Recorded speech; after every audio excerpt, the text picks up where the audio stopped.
Supermassive black holes naman ang tawag doon sa pinakamalaking uri. Ang mass nila tumpas na mahigit na 1 million suns. Naniniwala ang mga scientists na sa gitna ng bawat galaxy ay may supermassive. Ngayon, 72 na bansa ang may space programs. Sobrang dami ng satellites sa kalangitan. At hatid nila ang TV, internet at kakayahang makapag-usap sa buong planeta. Mula sa mga natural na proseso gaya ng pagputok ng vulkan, fermentation, pagkabulok ng organic materials at sa ating paghinga. Sa tulong ng all the answers. Paano nagsimula ang sport na gamit ang espada? Anong pagkain ang dating pangmasa pero ngayon ay di na basta mahanap? Paano nagawa ang magandang structure gamit lang ang mga kamay? Paano na-imbento ang TV? Saan gawa ang liquid paper? Bakit tinawag na White House ang bahay ng American President?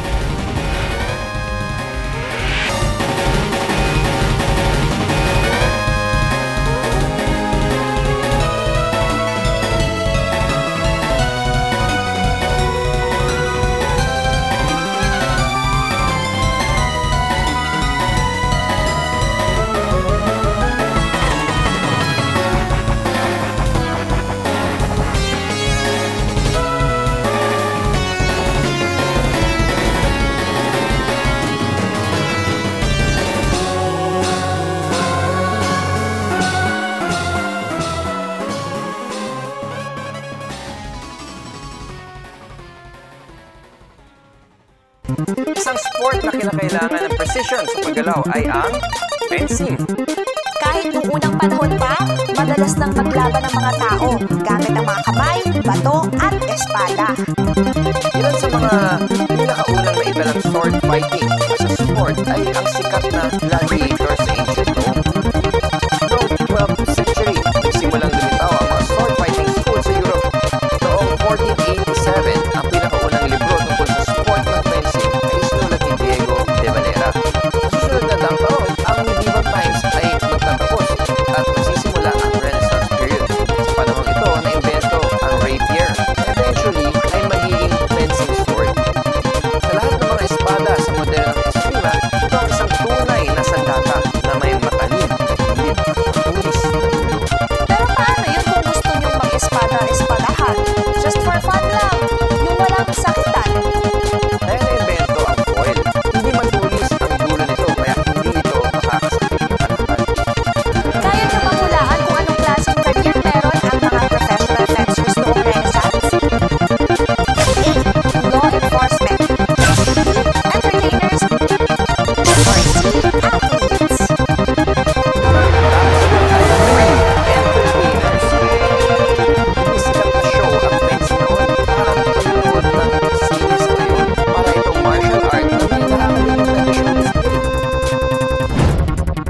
Lumaganap ang fencing sa maraming lugar sa buong Europa.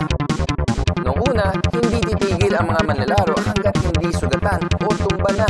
Pero di nagtagal ay nagkaroon ng point system, puntos sa bawat tamang hampas sa kalaban. Sa unang tournament noong 1880, kailangan lang matamaan ng contestant ang kalaban niya ng 5 beses para manalo. After 16 years, naging Olympic sport ito sa mga lalaki noong 1896. At sa mga babae naman ay noong 1924. Ngayon, ang fencing bilang sport ay halos katulad pa rin ng dati. Dalawang duelist ang mag-uunahang makatama. Ang pagkakaiba, ang mga duelist ay nagsusuot na ng electrical scoring suits na nakabantay kapag ang player ay nagtamaan ng isa. I believe! Centuries bago pa ang Industrial Revolution, binuo ang Machu Picchu na hindi gumagamit ng makabagong technology na meron tayo ngayon. Nakakaintriga, di ba? Paano nila nagawa yun? Pero bago ang lahat, may tanong ako. Saan makikita ang Machu Picchu? A. Mexico. B. Egypt. Or C. Peru. Kung ang hula nyo ay C, Peru, tama kayo. Ang Machu Picchu ay isang magical Incan citadel na itinatayo sa ibabaw ng 8,000-foot na mountain ridge sa Peru. At ang nakakabilib pa dito, hindi gumamit ang mga Incans ng hayop, iron tools o gulong sa pagtayo nito. Isipin niyo kung gaano kahirap inakyat ang mga ginamit na materyales sa 8,000 foot na bundok gamit ang mga kamay lang. Lahat ay binuo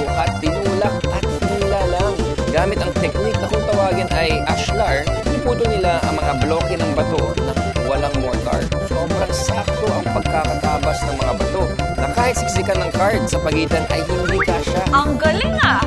Old school pero high-tech. Madalas lumindol sa Peru, kaya mas okay na walang mortar o pandikit na semento ang mga bato. Nakatayo sa dalawang fault lines ang Machu Picchu.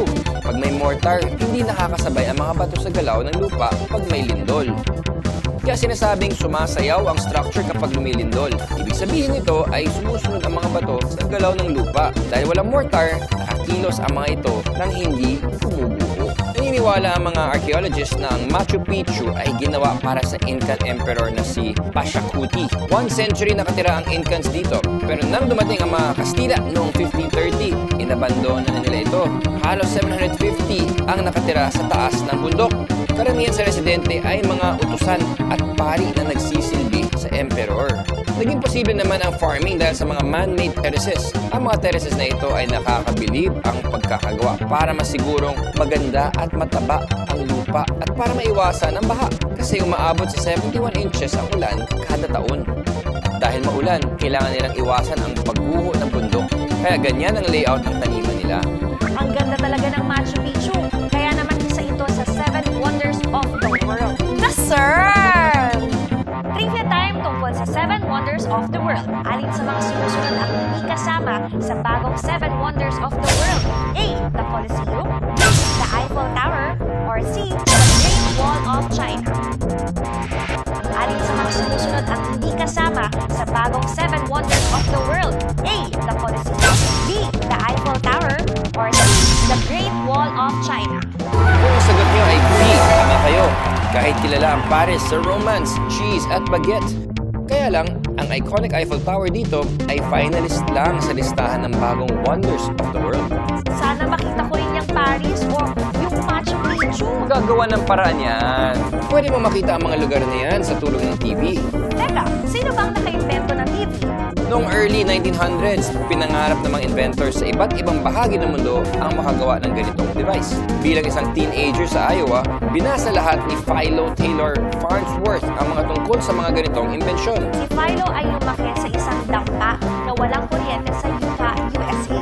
At dahil sa walang kuryente sa kanila, lalo siyang naintriga sa topics na electricity at machines. Nang lumipat ang pamilya niya sa Iowa, sa edad na 12, doon lang siya nakaranas ng ilaw at tubig sa gripo. Nabasa din niya sa science magazines dito ang tungkol sa magnetism at radio. Kaya lalong tumatak na sa isip niya ang idea ng TV. Isang araw habang nagsasaka ang pamilya niya, nagkaroon siya ng magandang idea. Habang nakatingin siya sa linya sa lupa, naisip niya paghiwalayin ang mga imahe sa parallel lines of light. Kung kaya niya makuha at matransmit ito bilang electrons at i-reassemble sa screen, maaari na yung maging television. Noong 1928, ginanap ang unang demo ng electronic television sa press. At 1929 naman, unang na-transmit ang human image. Pagsabit ng 1950s, naging mura at madaling gawin ang TV sets. Kaya di nagtagal, nakita na to sa bawat tahanan. Ang laki ng impact ng TV sa buong mundo. Dahil dito, napapanood natin ang balita sa ibang parte ng Pilipinas at ng buong mundo. Sa US, ang average American ay nanonood ng 4 hours sa isang araw o halos 78,705 hours sa kanyang buong buhay. At si Philo, isang bata magsasaka na may mechanical mind ang nagsimula at sinundan ng lahat. Paano mo nga ba maitatama ang pagkakamali mo? Sa panahon ngayon, halos lahat gumagamit ng computer at madali ang itama ang pagkakamali dahil sa delete key. Pero bago pa noon, nagkaroon ng computers, typewriter ang gamit ng mga tao. Isang machine na nag-transfer ng ink diretso sa papel sa bawat pindot ng keys. Malaking problema pag nagkamali ka kasi hindi mo ito mapupura. Either susulatan mo o uulit ka sa umpisa sa panibagong papel. Ang hirap pa! Napagod na sa ganitong problema ang secretary at artist na si Beth Nesmith Graham. Kaya naisipan niyang gumawa ng water-based paint para takpan ang mga mali niya. Na-realize niya na pag nagkamali ang isang painter, pinipinturahan lang ito ang pagkakamali niya. Iniisip niya, pwede niya rin takpan ang mga mali tuwing gamit niya ang typewriter. Sa loob ng 5 taon, ginamit niya ng patago ang pintura niya sa kabila ng pangungulit sa kanya ng mga katrabaho niya. Di nagtagal, simulan niyang ibenta ang kanyang typewriter correction fluid. Mistake out na naging liquid paper. turnover. Noong 1979, binili ng isang malaking korporasyon ang kumpanya ni Beth sa halagang $5 million. I believe. Kilala sa buong mundo ang bahay ng presidente ng Amerika. Madalas itong napapanood sa pelikula at TV. Ang unang Pangulo ng Amerika na si George Washington ay hindi nakatira sa White House dahil wala pa ito nung panahon niya. Pero siya ba ang nakaisip na magpatayo nito? Oo, isang kompetisyon ang ginanap para sa pinakamahusay na disenyo at ang nanalo ay ang arkitekto na si James Hoban na nagpatuloy sa pagdidisenyo ng mga gusali sa South Carolina. Ang bahay ay itinayo noong 1790s at ang original na pangalan nito ay The President's Palace, Presidential Mansion o The President's House. Pero nagsimulang tawagin ng publiko ito bilang White House. Yun ang tumatak. Noong November 1, 1800, si John Adams ay naging unang pangulo na nanirahan sa White House. Pero maniniwala ba kayo na wala nang nakatira sa White House ngayon? Correct ka dyan. Dahil sinunog ito ng mga British sa giyera noong 1812 pagkatapos isang bagong White House ang itinayo sa parehong pundasyon. At yun ang bahay kung saan nakatira ang mga presidente ng Amerika ngayon. Pero hindi lang mga pangulo ang nakatira sa White House. Ganon din ang pamilya nila. At sa paglipas ng panahon, ina-upgrade nila ito. Mahuhulaan niyo ba kung ano ang dinagdag ni First Lady Caroline Harrison dito noong 1891? A. Air conditioning. B. Electricity. C.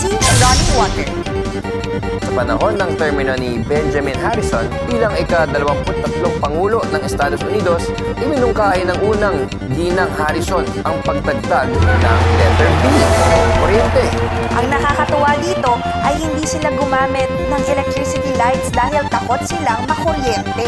Noong 1902, ipinatayo ni Theodore Roosevelt ang West Wing. Ibig sabihin nito, ang pamilya ay magkakaroon ng ikalawang palapag para sa kanilang sarili. Ang pinakahuling malaking pag-aayos sa White House ay nangyari sa pagitan ng 1948 at 1952. Sa panahon ni Harry S. Truman, pagdating niya sa White House, maraming istruktura ng gusali ang literal na gumuho. Aba, oo nga naman, halos 150 years old na yun, no? Nung timira siya sa White House, pinalitan ni Truman ang interior ng modern design at mga gamit. Marami sa mga ito ay nandun pa rin ngayon. At pwede mo makita kung ikaw ay mapalad na maimbitahan sa iconic na home office. I believe!